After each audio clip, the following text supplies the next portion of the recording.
Thank you for that wonderful introduction. Thank you for the invitation from the Ucrainica Institute, League of Ukrainians and League of Ukrainian Women in Canada. I'm conscious that not everybody who's here tonight is, somebody from the Ukrainian diaspora. There are other people here, people I've invited myself. So I'm going to try to sort of explain things, and I think that there's a need for that. Not just me, I'm sure all of us on the 24th of February, for at least the first week or so, were stunned by what was taking place. We were stunned because what is taking place, without any exaggeration, is 19th century imperialism and 20th century fascism in 21st century Europe. It's just mind-boggling that this is actually happening.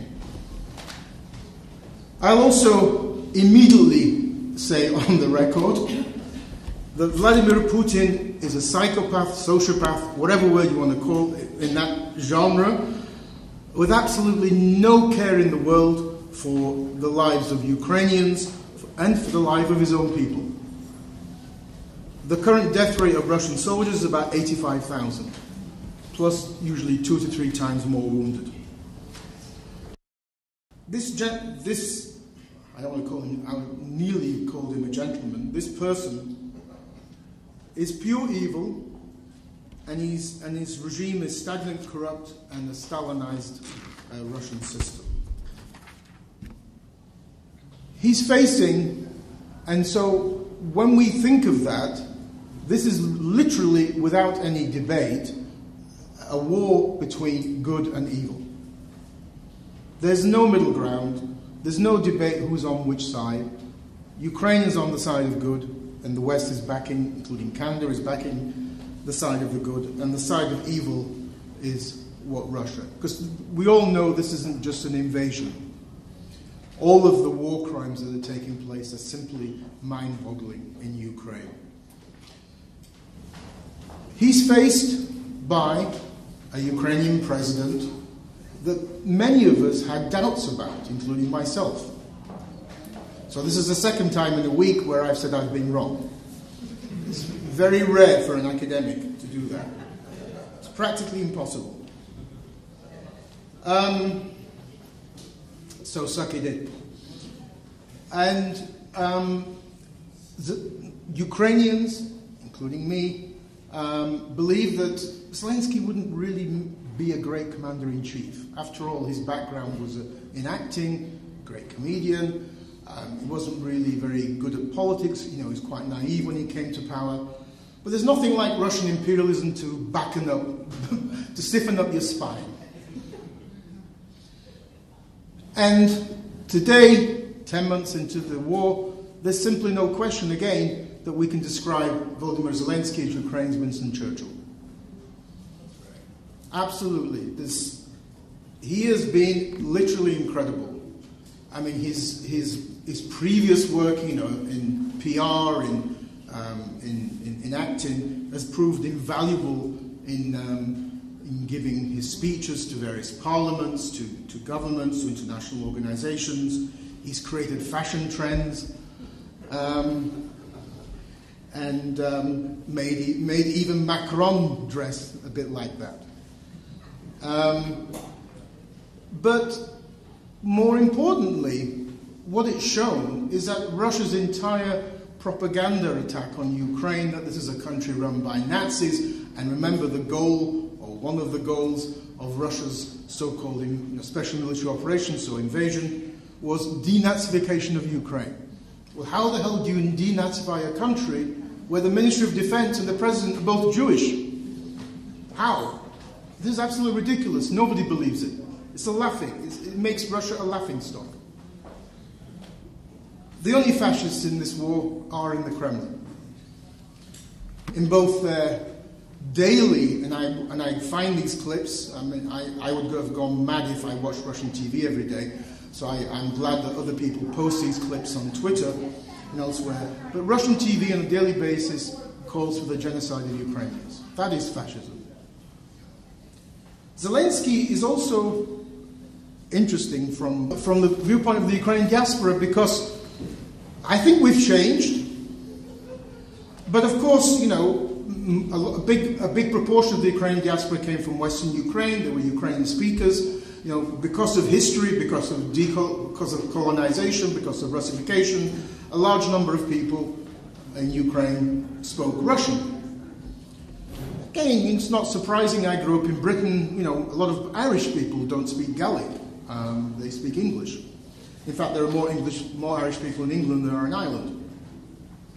And as for St. Patrick's Day, even more so. But Zelensky is also symbolically important because he's a Russian-speaking Jewish person from Eastern Ukraine. I mean, that already has tremendous symbolism, and it shows to what degree we in the Ukrainian diaspora need to accept that a huge proportion, absolute majority of Ukraine's Russian speakers are loyal Ukrainian patriots. This is important because in Moscow, they don't get it. They will never understand in Moscow the concept of patriotic Ukrainian-speaking, Russian-speaking Ukrainians. They'll never get that in Moscow. Their assumption is that if you're a Russian speaker in Ukraine, you're supposed to be pro-Putin, pro-Russian. Well, that's not been true. It wasn't true in 2014. It's not true today. And Zelensky has shown that to be not the case. In fact, if you were to do an academic comparison between Poroshenko, who I supported in 2019, and Zelensky, you would, in terms of their policies towards like language, culture, church, you would see there's actually very little difference. This is an interesting example. This is the map of Ukraine prior to the invasion. You will see that, and if I can do it, if it works, yes, the highest number of military casualties were East Ukrainians. That's Dnipropetrovsk, that's Zelensky's region. And when I went 5 times to the war front prior to the invasion, to the so-called ATO, the anti-terrorist operation, never thought in my life I'd be wearing a flak jacket and helmet, but there you are. I saw many Russian speakers fighting for Ukraine. So I think that's an important factor, and it shows to what degree Ukraine is a tolerant, modern European country where the propaganda that's thrown at it by Russia is simply out of place. Right. What I want to now go on to explain is why the invasion happened. And I think one of the problems that many people have is they don't really understand where did this come from. Putin didn't just suddenly think about this overnight. This has been a gestication, been an evolution since the Orange Revolution of 2004. And this is one of on the left, you'll see a map of Ukraine produced by Russian election consultants for Viktor Yanukovych, then the pro-Russian presidential candidate. What to me is interesting is to what degree that map is so similar to this. What it's basically saying is that Ukraine's a fictitious country. Because this is the Russian nationalist view, that you've got New Russia, Little Russia, and then these crazy West Ukrainians. The Russian nationalists don't want those West Ukrainians. And this is the same thing. They've done the same thing here. They've put the West Ukrainians there as the best, number 1. Number 2, the sort of Little Russians. And then these poor, allegedly poorly repressed Eastern. So this goes back as far back as 2004, this mentality that somehow Ukraine is this kind of fake, artificial kind of country.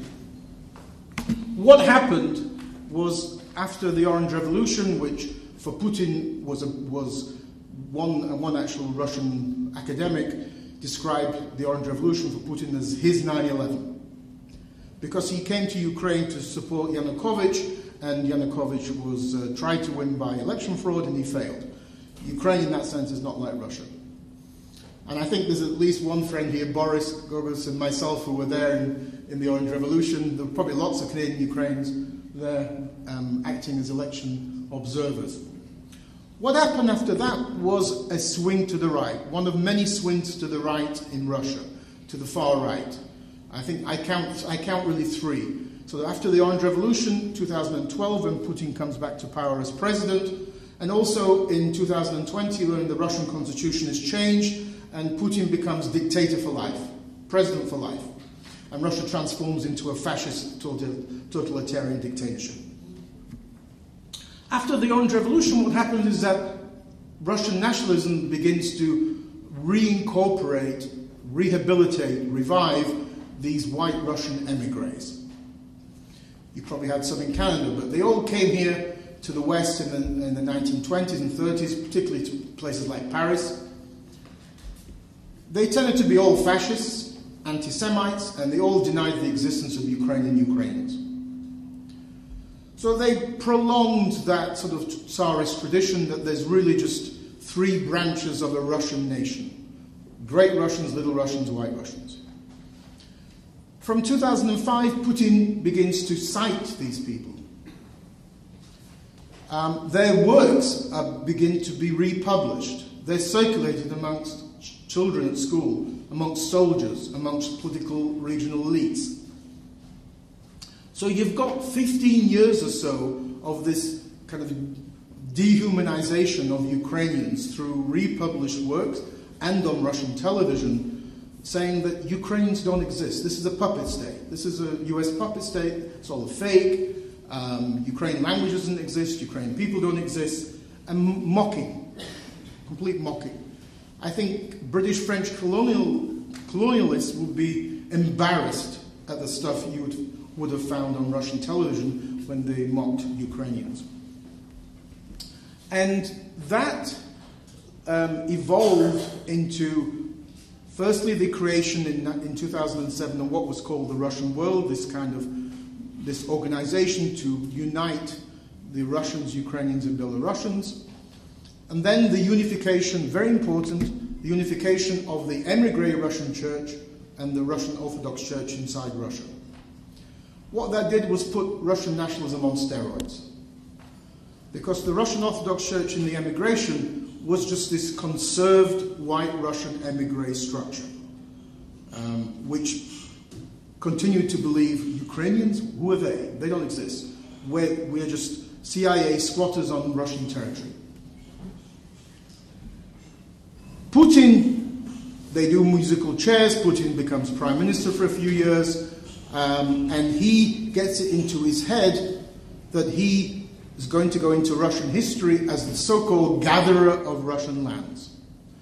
By Russian here, he means Eastern Slavic.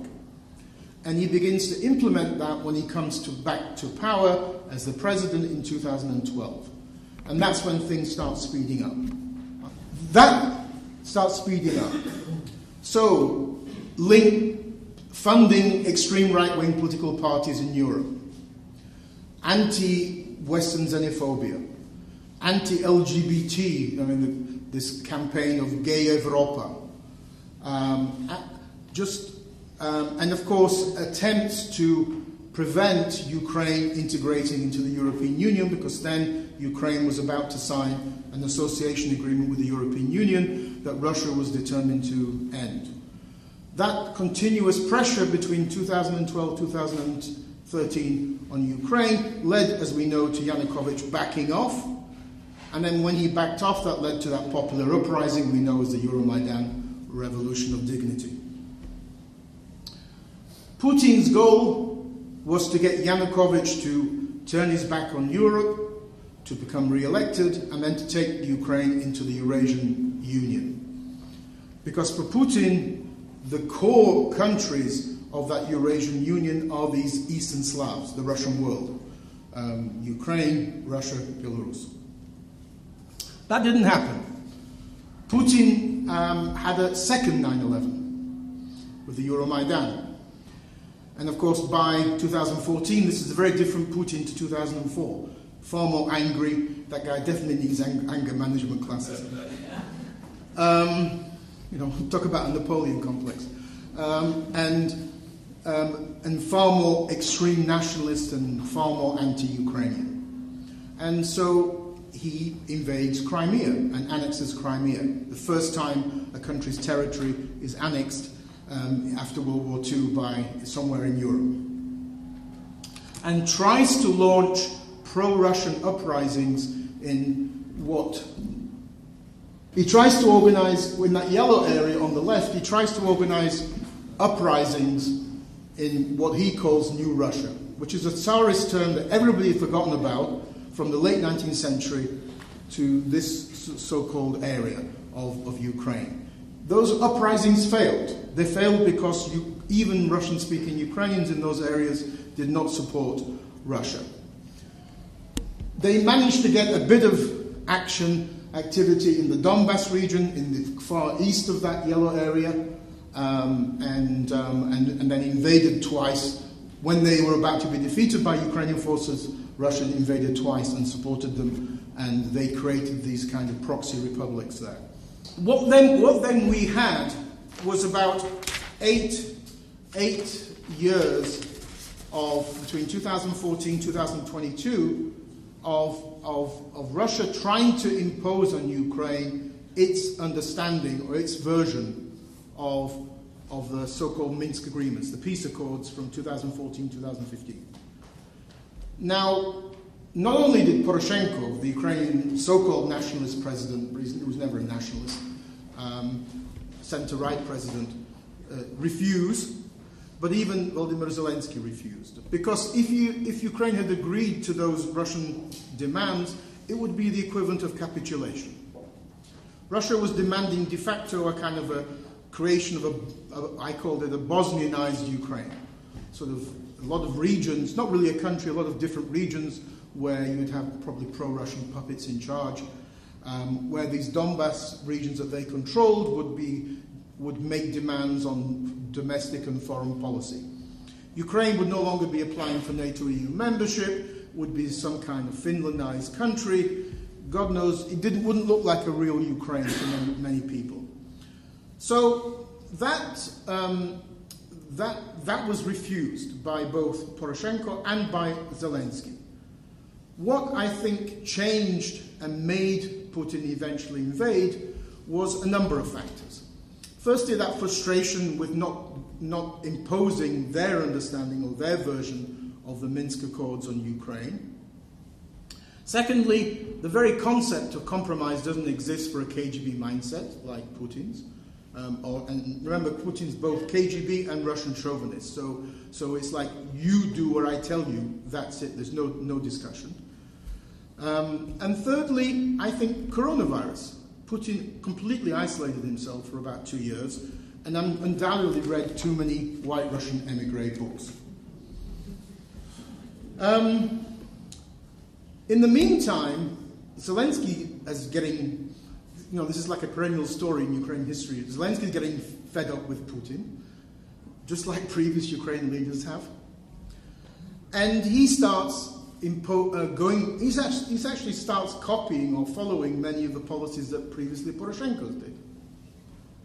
So he began imposing criminal charges, launching criminal charges against pro-Russian TV channels, pro-Russian political parties, which were controlled by Moscow. That, for Putin, was, I think, something that really got his back up, because the guy who was behind all of these pro-Russian parties and TV channels was Viktor Medvedchuk, who was de facto Putin's kind of governor of Ukraine. Medvedchuk's daughter, as godfather, is Putin. So there's pretty close relationship there. So this is when we get into late 2020, early 2021. When Putin publishes his 6,000 word essay in the summer of 2021, that's de facto Putin's Mein Kampf. Because that's the same month that they decide to invade Ukraine. This is now when the good stuff starts to happen.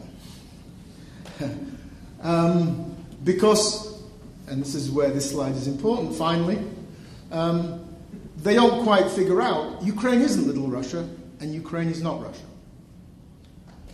I have yet to find somebody in Moscow who actually understands Ukraine, who gets it.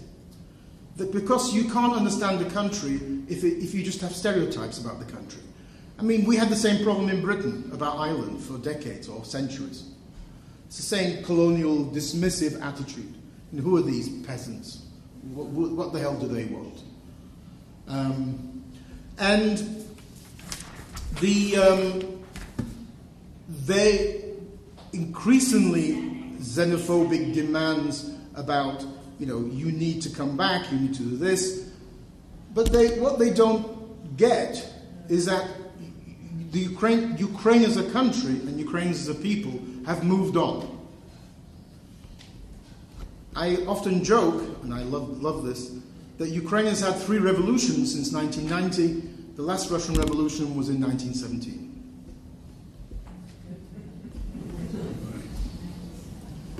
Ukrainians have become citizens,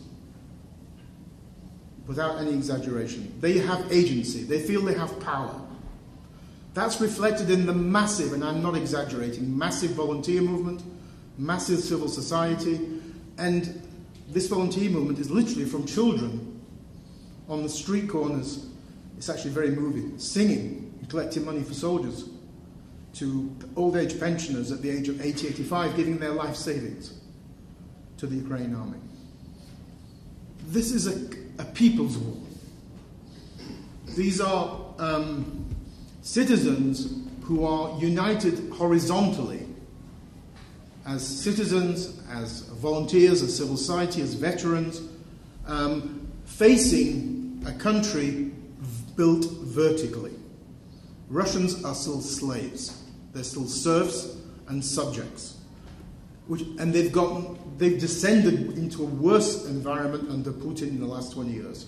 Because what Putin has introduced is re-Sovietization, so moving away from the Gorbachev reforms, and he's promoted a cult of Joseph Stalin.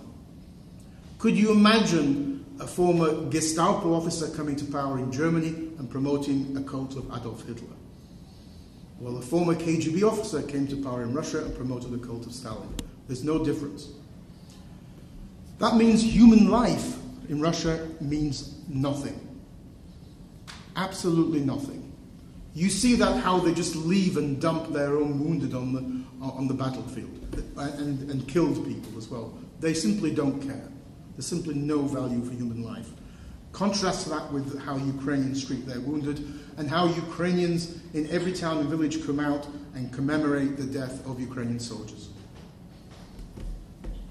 So, plus you add to that, you have a situation where the Russian army is still a Soviet army, which means it's a decrepit army. It has very hierarchical structure like Russian society. So if the Russian officers run away, which they often do, because they're just a bunch of corrupt, useless individuals, then the soldiers have no idea what to do, because they don't have any agency, they don't know what to do. Ukrainian army is being trained to NATO standards. Ukrainian army has NCOs, Russian army does not.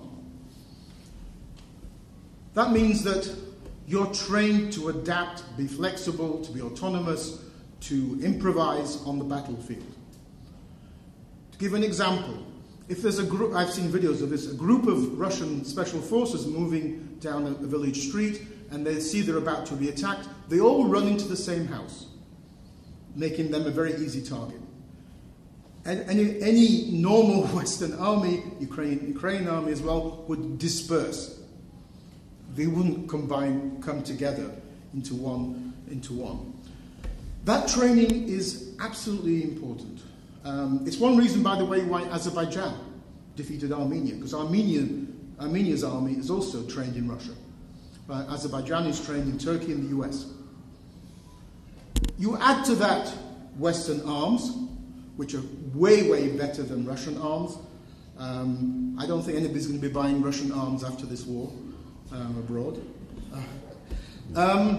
And no wonder that Ukraine is doing so well against this. Of course, you add to that morale. Ukrainians are fighting for their own land. Most Russian soldiers haven't got a clue why they're in Ukraine. And the first ones that went in there in late February simply were lied to. They were told they were on exercises. They didn't even know they crossed the border into Ukraine. So Putin has, and meanwhile, devalued human life in Russia, dehumanized the country, and promoted this view of Ukrainians, which is far, far worse than anything you had in the Soviet Union. Far worse. In the Soviet Union, Ukrainians were treated as separate people to Russians. They were recognized as such. Yes, of course, there was denationalization, Russification, political repression. But Ukrainians and Russians were seen as separate people, separate republics. Ukrainian language was seen as a separate language. Ukraine was a founding member of the UN. Joseph Stalin managed to wrangle 3 seats at the UN. What we have now is that's been replaced by Ukraine. There is no Ukraine. There are no Ukrainians. There's just this sort of, big Russian nation that comprises the three people. That's being pumped into Russian soldiers. That plus this cult of the Great Patriotic War. And that cult means that if you oppose us, you're a Nazi. It's got nothing to do with political ideology. The idea that Zelensky is a Nazi is a complete joke. The idea that Ukrainians in general, Ukrainian in elections votes probably one of the lowest in Europe for far-right parties. But this is what's being pumped into Russian soldiers, that they are fighting to liberate these little Russians and the ones who are blocking that are Nazis. Now, the problem with that is it doesn't really work, and in terms of how do you explain you've been defeated so many times. How Russians find it difficult to explain how they're being defeated by people that don't exist. The only way they can do that is say, well, there must be NATO mercenaries fighting with the Ukrainians. Of course, that's ridiculous. I mean, I've downloaded literally over 1,000 video clips since the invasion, and the number of foreign volunteers is relatively small compared to the number of Ukrainians. Can you put it on to the next one, please? Yeah. So, what you have is just incredible casualty rates. Over 10 years in Afghanistan, you had 15,000 dead. 10 years in Afghanistan, and that was a pretty brutal war. I mean, you don't mess with Afghan Mujahideen. But 15,000. Russia has already lost something like 85,000, including here. Look. This is like it's now. By the way, this is a couple of weeks old, so it's now 1,500 officers, including about 20 generals. One wonders how long this is going to be able to be sustained, because opinion polls are already showing that moods are changing. Now, we have to be careful here, because the Russian people are really cowards. Iranians and Chinese have protested. Their regimes are as brutal, if not more brutal, than the one in Russia. Russians haven't protested. They've just fled. And then when they say, well, we can't really protest in Russia because it's too much of a dictatorship, you point them to Iran and China. But then you say, well, hold on, there's hundreds of thousands of Russians in Georgia and Armenia. These are both democratic countries. How come we're not protesting that? The only kind of response you can give to that is that, well, actually, most of them probably agree with this war. They certainly didn't give a damn about the war crimes taking place in Ukraine until Putin launched his own mobilization and the war began to affect them. And then they just did a runner to abroad. Next one, please. I mean, just the destruction of the Russian military is just astounding. Of course, by using Western military equipment, but not only. Ukraine has a lot of good military equipment. Everybody tends to forget that Ukraine had a massive and very large military-industrial complex in the Soviet Union. It had the biggest factory in the world that produced nuclear weapons, 50,000 employees in Dnipropetrovsk. And in the Soviet Union, the first encyclopedia of cybernetics was published in Ukraine, in Kiev. in the 60s.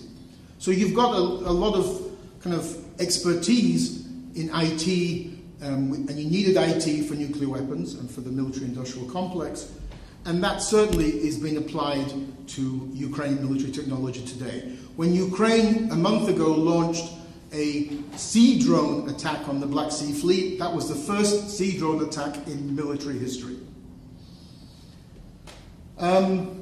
Again, what this means, this massive destruction of Russian military equipment, is that the Russians are pulling out T-60 tanks from the 50s and 60s that were probably stuck in museums in Siberia.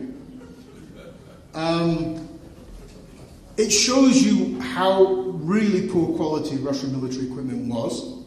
I mean, if this was a war between NATO and Russia, Russia would have been defeated within a week. And it obviously shows you the complete mythology that this was the second most powerful army in the world. Nobody believes that today. So, there's a lot of course, negative stuff about the war. We know, the terrible suffering, particularly of civilians, just the horrible looting, the raping of girls and women from the ages of 4 to 82. This was in the recent UN report. I can't even describe the Russian army as an army. It's a bunch of marauders, criminals, and looters. It's not an army. They misjudged Ukraine.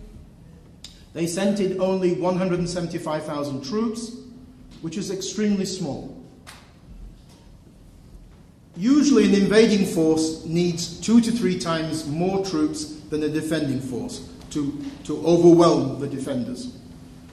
At the time Russia invaded, there was about 400,000 Ukrainian security forces, army, National Guard, security service, police. So you were already less than half of what the Ukrainians had. Why did they only send in 175,000? Well, they probably didn't have any more. So this mythology that somehow Russia had 1 million troops was a myth. But more importantly, they really drank their own Kool-Aid. They really did believe that Ukraine was full of these little Russians waiting to be liberated. And all we need to do is kick out the Nazis, who were supported by Washington, and everything will be hunky-dory, and we'll be doing a victory parade along the Krещатик in 2 to 3 days. Obviously, it didn't happen like that. So, the two major positive impacts of this war are that this is leading to Ukraine's total de-Russification, as well as showing to what degree Russia is a completely stagnant and declining great power. Well, it's not even a great power. The opinion polls in Ukraine show that Ukrainians and Russians will hate each other for decades to come. And I'm not exaggerating on the words I'm using. In a poll I saw recently, only 3% of Ukrainians had a positive view of Russians. Thank you, Vladimir Putin, for uniting East and West Ukraine. If in 2014 there was a difference, Ukrainians differentiated between Russian leaders and the Russian people. So they were hostile to Russian leaders like Putin, but not to the Russian people. Today they're hostile to both. Why? Well, they don't see any protests in Russia, one thing. And you can't just blame leaders. I mean, it's not Putin that's doing the raping and pillaging in Ukraine. It's ordinary Russian soldiers, who, by the way, are stealing washing machines, taking them back to villages in Siberia where there's no running water and no electricity. So you have that. This will take decades to change. When Ukrainians are asked in opinion polls, how long do you think it will be before Ukrainians and Russians will kiss and make up? And Ukrainians say decades. Because remember, when Ukraine wins the war, you then got the next 2 stages of war crimes trials, which are now increasingly being supported by Western governments, and the question of reparations. Something like $300 billion has been frozen of Russian money in the West, and that hopefully will be taken by you or given to Ukraine for the rebuilding of the country. Ukraine, once it's rebuilt, will no longer resemble a Soviet country. What you had after 2014, you had the passage of 4 decommunization laws, which were very important in removing communist monuments, like 6,000 statues to Lenin were removed. The changing of street names from communist names to Ukrainian names. The opening up of Soviet security archives. Ukraine has one of the freest access to Soviet security archives of the 27 former communist states. And most importantly, changing what you do. Instead of celebrating in a pompous way the Great Patriotic War, you commemorate World War II. The dates are important here. For those who don't really know, the Great Patriotic War is 41 to 45. World War II, we know, is 39 to 45. Russian leaders don't particularly want to talk about their collaboration with Hitler between 39 and 41. That was a fundamental break with the Soviet past. And it was a continuation of the break of a policy, of a process, that's been taking place with the help of the diaspora since the 1980s. Do some of us remember 1983, the 50th anniversary of the famine in Ukraine? I remember it. I was in London with my father at the time. And then you had the Gorbachev and these kinds of opening up of blank pages in Ukraine history, including the famine, re-emerged in Ukraine. Well, what continued in Ukraine from the late 1980s, it continued throughout the Ukrainian period of independence, the last 30 years. So Ukraine's had that process of de-Stalinization, de-Sovietization for 3 decades, more than 3 decades. Today, opinion polls show in Ukraine that Stalin is viewed as a tyrant. Something like 80% of Ukrainians view him as a criminal tyrant. In Russia, it's the other way around. He's viewed as a national hero because of the cult of Stalin in Russia. So what you have now, after the 22 invasion, is decolonization or de-Russification. So street names after Russian writers, poets, Russian military generals have been all changed. In Kiev alone, there's something like 600 name changes. Removal of statues to Pushkin and other Russian writers, because Pushkin was hostile to Ukraine. He wrote a long poem attacking Hetman Mazepa. You also have, just this week in Odessa, the Odessa City Council voted to remove the statue to Tsarina Catherine, for example. That's important because that Tsarina Catherine, for Russian nationalists like Putin, shows that Odessa is a Russian city. That's how he would understand Catherine the Great. You've had the banning of 12 pro-Russian political parties. Zelensky's. I wonder sometimes how different Zelensky and Poroshenko are. 12 pro-Russian political parties are banned. They're not coming back. They're finished. Especially because many of their members collaborated with occupying authorities. You also have 5 pro-Russian TV channels have been banned. Again, they're not likely to come back because they're linked to Russian money as well. But importantly, you have a whole host of economic, trade, cultural, diplomatic relations with Russia have been broken. And again, that was already kind of happening after 2014, where Ukrainian trade was changing away from Russia towards the European Union, and that's continued now as well. So trade with Russia no longer exists. I think, next one please. And this is the second. Impact of the war. Very important impact. And that's why Russia needs to be defeated. Russia was already a declining power prior to the invasion. And the invasion has speeded up Russia as a declining power. What to me it feels like is like it's 1991 again. It's the second disintegration and final disintegration of the Russian Empire. Hopefully the collapse of the Russian Federation, which is an empire in itself.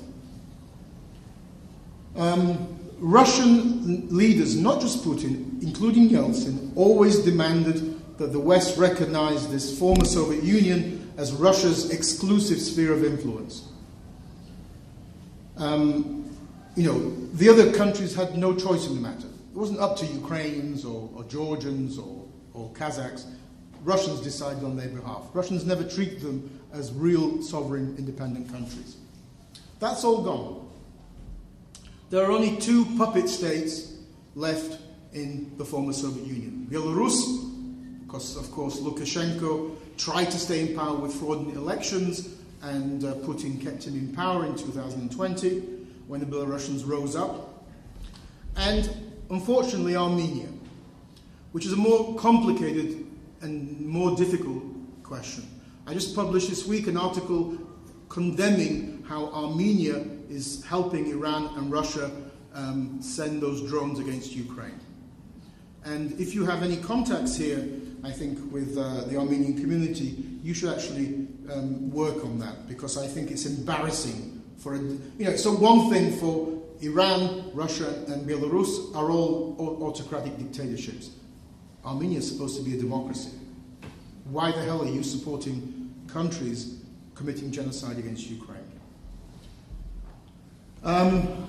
But even out for Armenia, it was too much. At the last UN vote a month ago, denouncing Putin's annexation, well, the annexation didn't last very long, of course, of these territories, because only one country in the former USSR supported Russia, Belarus, plus 4 countries around the world. Syria, North Korea, and I don't know who else. Not exactly a great bunch of people. So, what that means is that Russia's lost support within even the former USSR, particularly very important Kazakhstan and Central Asia.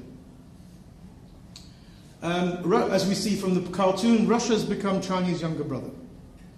China hasn't got involved in this war. China's actually playing a good role in working with the Americans to warn the Russians not to use any nuclear weapons. China's very happy. Russia goes down, China goes up. After this war ends, China's the preeminent kind of anti-Western power, not Russia anymore. Russia's lost its 2 main exports. I mean, Russia was always Nigeria with nuclear weapons.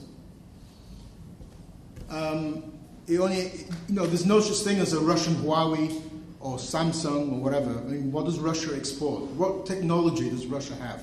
Nothing. It exports energy and military equipment. They're both gone. Nobody's going to buy Russian military equipment anymore. Turkey, Philippines, and India have cancelled their orders. Turkey's going to do great after this war. And energy-wise, they've lost the European Union market, which is the biggest market they had for energy. You can put oil on tankers and send it. It takes a long time, but you can send it around to India and China. You can't do that with gas. Russia doesn't have the facilities to transform the gas into LNG. And it takes years to build new pipelines to China. So Russia's budget's going to be hit badly from this war. But the perception of Russia, I think, is what's going to get a massive hit. The idea that Russia's a great power has been, I think it's now laughable. It's now laughable, and the idea that Russia had the second most powerful army in the world, nobody believes that anymore. I think it's obvious after 10 months Ukrainians will not surrender. They will defeat Russian imperialism. Is there anything else left? No, right. So this is my prognosis. I've been, on the whole, not too bad at these in the past, but I think, when people think of winter, they usually think it works in Russia's favor, but they tend to forget Finland. Yes, in World War II against the Nazis and against Napoleon, it did work in their favor. This time it's going to work against Russia's favor. Ukrainian forces will have already winter clothing, winter shelter, good supplies, food, hot food, and support of the local people. Very important. The Russians have none of that. One reason being, massive corruption in Russia. And I think, you know, we have to understand there's corruption and there's a mafia state. They're two different things. Every country has corruption. Let's not be naive about this, including Western democracies. We can call it other things, consultancy fees, whatever you want to call it. Presents. You know, my mother's Italian, so I know a lot about this thing. And you do, as Canadians, you've got Quebec. So, but, you know, Ukraine, yes, there was corruption, but Russia was a mafia state. And the definition of a mafia state is when there's no difference between organized crime and the state. They're one and the same thing. When these so-called Western experts predicted that, in the same way as Moscow, that Ukraine would only last 2 or 3 days, they exaggerated the power of the Russian military and completely ignored the fact that if Russia's a mafia state, then that's going to have an impact on Russian military. How can it not have an impact? And the Russian security services. And that means you've had terrible logistics. There's incredible, you know, you have these military geeks on Twitter who collect this stuff. I don't know when they ever sleep. And I just keep downloading this stuff because it's just incredibly interesting. But just the examples are just incredible, like being issued with medical kit from 1978. That medical stuff is useless. Being issued with 5 years out-of-date food. Tanks arriving where everything's been stripped inside. Everything. All the opticals have been sold off. Now, if Russia couldn't provide the logistics for the 175,000 that invaded initially, how can they provide logistics for the 300,000 that just mobilized? Obviously, they can't. And again, if you go to social media, you'll see all these videos of these Russian mobilized soldiers be literally dumped in a forest with no tents, nothing, and said, fend for yourselves whilst we sort this out. So there'll be no logistics for those Russian soldiers, no winter clothing, no food. It was bad enough for them when they were occupying Kiev in February, March. They had to beg for food or go and steal it from shops, and many of them caught hypothermia. By the way, they were completely stunned at how well Ukrainians lived compared to them. So I think the winter time is going to have a tremendous impact. I'd be surprised if the Russian army is able to be a real fighting force by the end of this winter. Because knowing Russians, they'll probably drink a lot of vodka, thinking that will warm them up, but it won't warm you up in the cold of winter. It'll do the opposite. And they like to drink other things besides vodka, like turpentine and floor cleaner and stuff. That combined with poor logistics, thievery, massive corruption, often like tins of meat that's supposed to be arriving to the frontline troops are stolen along the way, and then the soldiers at the front have to buy it back from them. Low morale. All this will feed in together. Even some of the weapons issued to these new mobilized soldiers are just incredible, like 1970s or 1960s Kalashnikovs that barely work. You put that up against the weapons that Ukrainian forces are receiving, they've got no chance. So winter conditions. Putin has now lost 3 campaigns, Kiev, Kharkiv and Kherson. I think the next target has to be, where Ukrainians will be trying to break through over the winter period, is going to be the eastern part of Kherson and the southern part of Zaporizhia.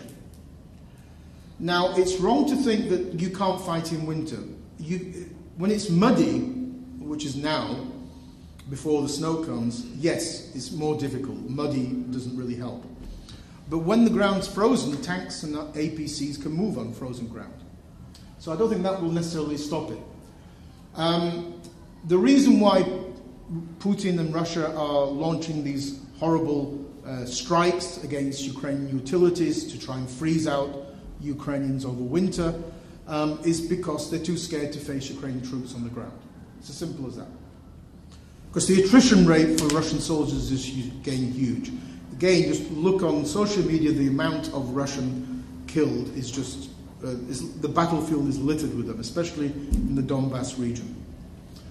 So I think this is going to be a crucial time. From the viewpoint of Ukraine, the war there should be an attempt to end the war as quickly as possible. Because not only the destruction that Russia is bringing, but hopefully that will decrease with more and more air defenses coming to Ukraine, and thereby covering the whole of the country, but also the costs involved. I mean, Ukraine needs something like $5 billion a month to plug the government budget deficit, and that's coming from the West. So it's a lot of money. In contrast, Putin and Russia wants the war to drag on. They're just going to throw cannon fodder at the Ukrainians. They don't care how many get killed. And they also hoping that Western governments will have fatigue and then just say, no, we can't continue this, you need to negotiate some deal. Now, if the prediction is true and Ukraine is successful in liberating the rest of Kherson and southern Zaporizhia, what that means is that Ukrainian or Western military equipment in the hands of Ukrainians will be on the Black Sea coast, and the entire Crimea is within range. That will, I think, spark panic. Lawrence Friedman, I recommend him if you can find him. He publishes a kind of a blog about every two weeks. He's a retired professor from King's College. Very, very good. And in his last one, he said that Putin doesn't look like he wants to, despite the defeats, doesn't look like he wants to negotiate. But if Ukrainians are threatening Crimea, that might change his mind. Because Crimea is different for the Russian nationalist mindset to Kherson, Zaporizhia, and Donbass. So I think this will be, it'll be, I think, a difficult time for Ukrainian civilians, a better time for Ukrainian soldiers, but hopefully an even worse one for Russian soldiers. So I've already written my letter to Santa Claus asking for my wishes by Christmas. I won't reveal them, except unless you buy me a drink at the bar. And I'll leave it at that and leave it to questions. Thank you.